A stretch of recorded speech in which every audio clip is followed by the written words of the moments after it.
ing koi rapo om ta arni kan suri ni ra ing koi rapi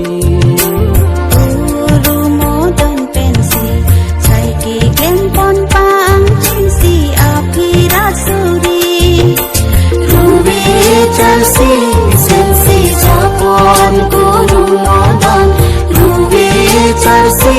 sensi japon guru modern guru salo khom ki mang papling jiusi guru salo khom ki mang papling jiusi sopi amalong apu chong ang song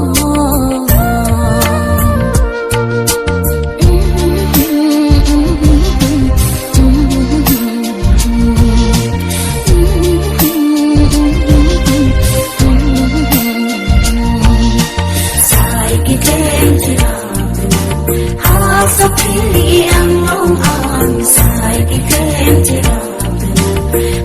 sapili ang long ang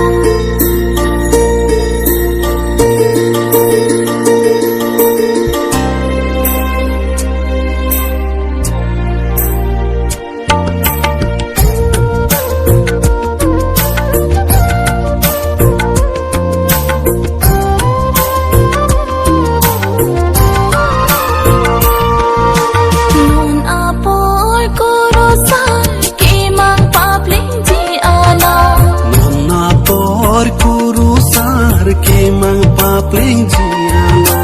duan za kong horan chira chira po duan za kong horan chira chira po nang peni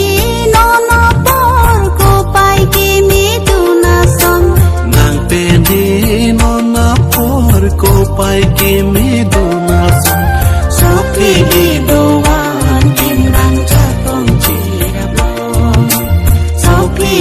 doan chim rang ja kong chira blo pina pensi ni sai chiram don ji